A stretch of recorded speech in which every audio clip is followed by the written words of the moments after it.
Hello champions, welcome to Origin. मेरा नाम Prince Kumar है और आप सभी का ओरिजिन में बहुत बहुत स्वागत है। इस वीडियो लेक्चर के थ्रू हम पढ़ने वाले हैं non farm economy has several segments के बारे में। ठीक है ना। देखिए, बहुत बार आपको ऐसा होगा ना कि ये टॉपिक आपको एनसीईआरटी में मिलेगा ही नहीं, लेकिन हम लोगों ने क्या किया है ना कि आपके लिए, ताकि आप इसको बेटर तरीके से समझ पाएँ, आपके लिए एक अलग ही टॉपिक बना दिया है ना। हालांकि ये सारा का सारा तो हमारा एक मेन टॉपिक का ही पार्ट है, लेकिन उसमें भी हम लोगों ने क्लासिफिकेशन करके एक अच्छी तरीके से नोट्स बनाया हुआ है ताकि आपको समझने में जरा सा भी दिक्कत ना आए। ठीक ना। चलिए तो जानते हैं इसके बारे में क्या है। नॉन फार्म का मतलब क्या हो गया? जो एग्रीकल्चर से जुड़ा हुआ ना हो, वही तो हो गया हमारा नॉन फार्म। तो उसके अलग अलग क्या क्या पहलू हैं, इसके बारे में थोड़ा सा हम लोग जान लेते हैं। पहला है हमारा डायनेमिक लिंकेजेज के बारे में। जानते हैं इसके बारे में क्या है। देखिए क्या लिखा हुआ है, इट परमिट्स हेल्दी ग्रोथ। इसका मतलब एक लाइन और पढ़ लेते हैं तो आपको ज़्यादा समझ में आ जाएगा। It includes agro processing industries, food processing industries, leather industry, tourism etcetera. यानी कि जो एग्रीकल्चर से रिलेटेड नहीं है वो हमारा हो गया नॉन फार्म इकोनॉमी। ठीक ना।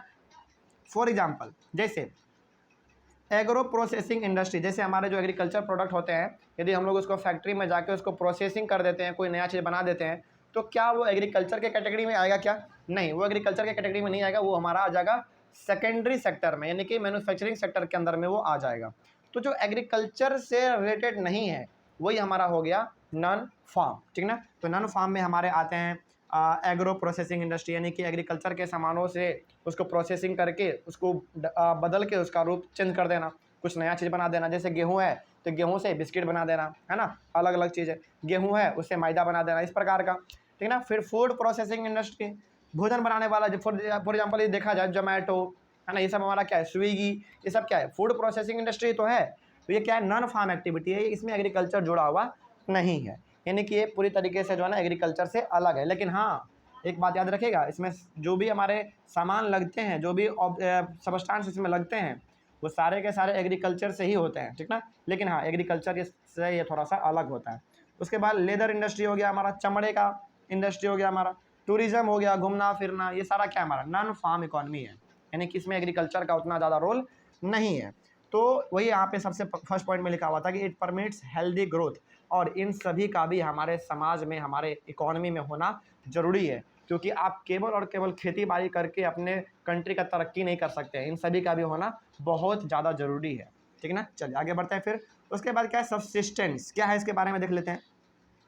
It has the potential but lack infrastructure and other support. इनके पास पोटेंशियल है, इनके पास क्षमता है कि कंट्री के इकोनॉमी को बढ़ाया जा सकता है, लेकिन इनके पास सपोर्ट नहीं है। एक लाइन और पढ़ेंगे तो आपको ज़्यादा समझ में आ जाएगा। It includes traditional home based industries like poultry, crafts, handlooms etcetera. देखिए, आज ना हमारे सामने बड़े बड़े इंडस्ट्री हैं, बड़े बड़े फैक्ट्री हैं, अच्छे अच्छे मशीन हैं आज हमारे सामने, लेकिन पहले ऐसा कुछ नहीं था। और क्या पहले नहीं था तो क्या लोग उतना, फॉर एग्जांपल ये देखा जाए तो पहले नहीं था, इतना ज़्यादा हमारे पास टेक्नोलॉजी नहीं था, एडवांस टेक्नोलॉजी नहीं था। तो क्या उस समय पे यदि ये नहीं था तो क्या उस समय पे हमारे कंट्री का इकॉनमी नहीं बढ़ रहा था? क्या बढ़ रहा था, लेकिन बहुत ही धीरे धीरे बढ़ रहा था, है ना। तो इनके पास इतना ज़्यादा पोटेंशियल है, इतना ज़्यादा इनके पास कैपेसिटी है कि ये कंट्री के इकॉनमी को बढ़ावा दे सकता है, लेकिन इनके पास उतना सपोर्ट नहीं है। फॉर एग्जांपल ये देखा जाए तो पोल्ट्री, यानी कि जो हमारे मुर्गी, ये सब पोल्ट्री में हमारे मुर्गी पालन तो मेनली वो तो हमारा पोल्ट्री में आता है।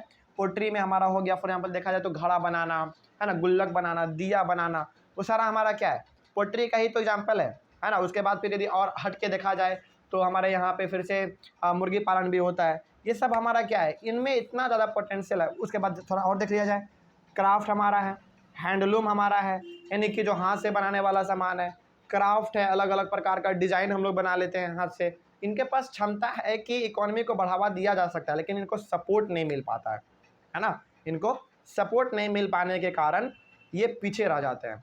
तो ये हो गया हमारा सब्सिस्टेंस। इनके पास इंफ्रास्ट्रक्चर नहीं है, अच्छा सा रोड नहीं है, सड़क नहीं है ना। उसके बाद इनके पास उतना ज़्यादा कैपिटल भी नहीं है। तो इनके पास क्षमता है लेकिन इनको सपोर्ट नहीं मिल पाता है। तो ये हो गया हमारा थोड़ा बहुत, आपने ये जान लिया कि जो नॉन फार्म एक्टिविटी है, यानी कि जो नॉन फार्म इकोनॉमी है, जो कि खेती बाड़ी से बिल्कुल हट के है, उनका क्या हाल है। ठीक ना। चलिए, आई होप आपको समझ में आ गया होगा ए और बी। अब जो हमारे सामने आने वाला है वो एक एक टॉपिक आने वाला है। जैसे हमारा नॉन फार्म इकोनॉमी आया, इसमें आपने ए बी पढ़ लिया, उसी प्रकार से हमारे सामने अब आएगा अलग अलग टॉपिक, जैसे एनिमल हस्बेंड्री आएगा, उसके बाद फिर आपके सामने ऑपरेशन फ्लड आएगा। ये अलग अलग टॉपिक आपके सामने अब आते रहेंगे, ठीक ना। चलिए, तो हम लोग एक एक टॉपिक को भी आगे अपने क्लास में पढ़ लेंगे। तो हम लोग अपने अगले वाले क्लास में सबसे पहले स्टार्ट करेंगे एनिमल हस्बेंड्री के बारे में, ठीक ना। चलिए, thank you very much and have a nice day.